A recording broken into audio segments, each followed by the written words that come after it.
Hi everyone, welcome back to the new episode of the Accounting and Tax Helpdesk. Today we're going to talk about the scary things. What happens if you haven't filed your taxes for several years? So, if you haven't filed your taxes for any reason, first, don't panic. You just need to think about just filing those taxes. Always there is no IRS is not just looking for a punishment. They just want to make sure you comply and then pay your taxes. So if you haven't filed your taxes, it's not the end of the world. You can organize and start filing your for taxes for any years that you want and then pay your taxes. Might be costly, but sooner is better. It's never too late to file your taxes. Even if you haven't filed your taxes in 10 years ago, you still can go back and file your taxes in 10 years. Just remember, to be in a good standing, general rule is you need to file your taxes for the last 6 years. But if IRS thinks that there is a fraud, there is a potential misreporting of income or not filing taxes, they can go back any year. It's just 6 years. It's a general rule. You're going to be in a good standing. But anytime IRS think about there is a fraud or something, they can go back even 20 years. So there is never too late to file your taxes. There is always opportunities to fix the problems that happened before, because life happens and there are sometimes you cannot file your taxes on time, but there are always time to file your taxes. Life happens, sometimes there is things that not predictable or just not the crisis happens in life. Divorce or death in somebody's life, or just or sometimes it's just going to be a simple procrastination. So there are a lot of reasons that people don't file taxes, and then sometimes people missed 1 year and they just panic and they try to ignore the problem. So it's difficult for them to face the problem. Say, okay, you just need to file the taxes. They panic, they try to ignore it, and then they keep adding the years and years that they haven't filed. So a lot of reasons can cause people not filing taxes, but the main one is just sometimes unforeseeable events. You just remember, it's always better to file and not paying than not filing. You can file your tax returns, let the IRS know how much you owe them, then there is an option for you to pay those later. There are a lot of options. You can file the offer in compromise, you can have a payment plan, you can pay later, just going to be some interest and penalties. But always make sure you file your tax returns, even if it's late and if you don't have money. So filing tax return is crucial. Paying your taxes is crucial too, but it's not as important as filing. So filing is the number one thing. You need to file even if you don't have money, if you have some troubles, because you need to be in compliance with IRS. It's your legal requirement to file your taxes and let IRS know, report your income and pay, and let them know how much you owe them. You can always file your return if you don't have money. If you made money, you lost it, something happened, you never know, you got sick, you have to pay expenses, you got ill, so you don't have money, you earn money, you don't have money at this time, so you have two options. Not two options, two things happen. People don't file, or people file and not paying. Always go with the second options. Even if you don't have money, make sure you file your tax return, because not filing has more penalties, is more serious with the IRS, because basically you're hiding things. It seems from the IRS standpoint means you hide things, you don't do your legal obligations. Not paying is a different story. Not paying after you file means I file your return, I declare everything, but at this time I have problem paying. But give you a lot of options to pay. But if you're not filing, there is just the one option you have. You need to file and be in compliance. So when you're behind in filing your taxes, the first thing is facing the problem. Don't panic. It's not the end of the world. You just need to gather your information for those years, and the easiest things I can always tell my clients, go to IRS, create the online accounts, and then you get the transcripts. On the online account, you can see your income for different years you earned, any income that's reported to IRS, which return has been filed, which return has not been filed, how much is the current balance you owe. So the first thing first, just go to IRS, create your own account. It takes about 15 minutes. See what years you haven't filed, what income you have, get those transcripts, send those transcripts, talk to your CPA, and start being in compliance. To avoid penalties, interest first, make sure you file because not filing is crucial. It's going to be the highest penalties. Then when you filed, you have options. First, you can file for the first time abatement. It's going to cover your first year that you haven't paid your taxes.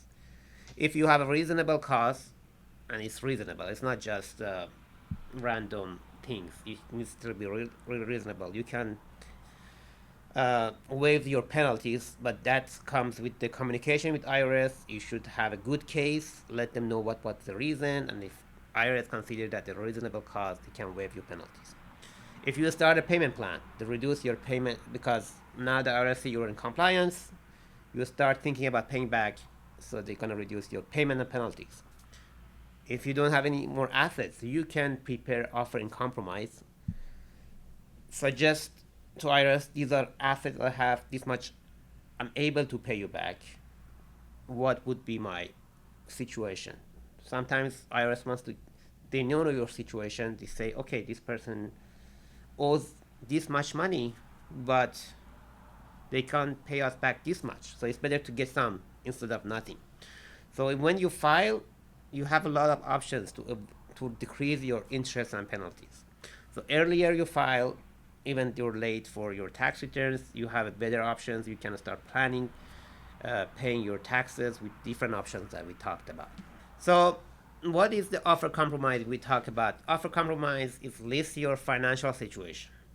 It says, okay, I have this much assets. This is the bank account I have. This is the house I have, or you don't have. This is my liabilities. These are monthly expenses. This is my monthly income. So you're gonna create a true and honest report from your current situation. How much assets you have, how much your expenses, monthly expenses, how much is necessary expenses, not like clothing or anything. Just the expenses that is crucial. How much your income you're making if you are salaried or self-employed. So you include everything in that report. So, and based on that report says, okay, based on this much income and assets, I'm able to pay 20,000 out of like maybe you owe 200,000. So that offers come up with 20,000. It doesn't mean right away you're gonna owe back to IRS to just 20,000. It's gonna be submitted to IRS. IRS will review it, consider it. If that's the case, they might ask for additional documents. They may want to verify everything that's the correct financial position, and then they get back to you if they accept your offer or not. So when they get to that offer, basically, when the offer is accepted, means your liability might reduce significantly, and that much you're gonna owe. But same thing, if you start making money, IRS would know and get some of their money. But if you're not making money and that's your situation, it's always a room. You can submit that offer in compromise and see what happens. And there's a lot of times, if that's the true situation, you're not making money, you don't have any asset to pay, you get approved. Just make sure when you have a offer in compromise accepted, you still, for 5 years, you must make sure that you file your future taxes in 5 years, pay all of your taxes, be in compliance in the next 5 years. So if you start making money, make sure you don't miss any deadline, you pay your taxes. The good things, they cannot go back to the amount that you owe from prior years. If the offer in compromise has been approved, they cannot go back to those years that it's been approved. But for 5 years, you need to be in compliance, not missing any deadlines. You pay all of your taxes on time, pay your estimate taxes, and not missing any deadlines. But good news, they're not gonna come back to your old debts. You need to file even if you don't have money to pay, because first you reduce your penalties, and then second, you have options. Options is payment plan. Options are offering compromise, and if you're all less than 50,000, there is a lot of flexible payment plans. So, and then you avoid a lot of penalties related not filing your taxes, being compliant. So always file your taxes. If you file extension, because even extension means you're extended the filing of the tax return, but still you need to pay by that time. But if you don't have money, that's fine. Still file extension, so be in compliance. And then when it comes to the actual due date, October 15, just file it. Show the actual income you earned. And then there are a lot of plans that you can consult with your CPAs for a payment plan and the option to pay. So always file, even if you don't have money. A lot of times people think about extension is a bad thing or it's a flag. But extension is basically very helpful. First, because you don't want to rush things, especially when you have different income from different sources. So because your CPA was very busy in March and April, and you are the person who has investment and income in different sources, it's better to file extension. But just remember, filing extension doesn't mean you don't need to owe amount by April 15. It means you extend filing, but you need to pay the estimated tax. The estimated that, okay, based on the estimated income I have, my amount I'm going to do by April 15 is that much. You need to pay, still you need to pay that amount. And then you just file extending. But extension is a good thing. If you're not ready by April 15, even if you're close to be ready by April 15, it's good to just file extension, pay the amount due, and then your accountant has more time to work from after April 15. It's going to be, if you're missing anything, if you can, you have more options to contribute to your retirement account, SEP IRA, or any other retirement account, you have more time.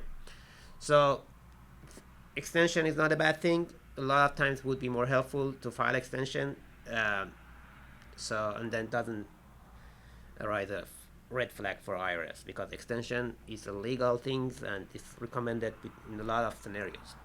If you owe less than 50,000, you can set up the payment plan with IRS. You can call them. Sometimes you can do it through your online account. A lot of time you need to call IRS, and then they talk to you and they come up with the payment plan. If you owe more than 50,000, it's gonna get a little more complicated. They need more information. Sometimes more than 75,000, you need to have a financial statement of your life. So if you owe less than 50,000, you can have a payment plan with IRS directly. Your CPA doesn't need to get involved. They can help you if you want, but you can set up the payment plan yourself too. So working with the right CPAs, first, they remind you about the due dates. In their system, they have the client set up, the due dates is already there. They remind people about the current due dates, even due dates for the estimate payments. So first thing first, CPA is going to be in charge, not you. CPA knows about the due dates. They'll let you know if the due date has been extended. They'll let you know, okay, it's better to file extension, but the pay amount dues. So most likely, if you work with the correct, good CPA or decent CPA, you're not going to miss a deadline. They will remind you about the deadline, and they force you and talk to you to at least file extension or file your return, and then they help you with setting up a payment plan and help you to pay your taxes later. So having a CPA, avoid all of those not filing problems, unless you really want to not filing. That's your CPA cannot force you to file it if you don't want to, and if you don't provide any documents or anything. At the end of the day, you need to authorize your CPA to file your return. So even your CPA push you to file your return, if you don't cooperate, it's going to be your responsibility for not filing, not your CPA. If you haven't filed your returns, the most difficult part is taking first step, facing the problem, and do actions, and you feel much better. Because sometimes you just want to ignore the problem. You think about it, but you don't want to face it. But as soon as you face it and then just do action, you feel much better. You don't have to do everything right away. It's a process. your CPA will help you, but at least you're taking action. You need to organize, to gather those information for those years, creating your IRS account, get your transcript, and start the process. And you will feel much better when the process starting, when you see your options, and then it's not in the back of your mind worrying about it. Thanks for listening to this episode of the podcast. If you have any questions, please send us the message, email us at helpdesk@alamircpa.com. It's really appreciated if you can give us the 5-star reviews in Spotify or any other podcast platforms. And please like, subscribe, and send us the message. Thanks for listening to this episode.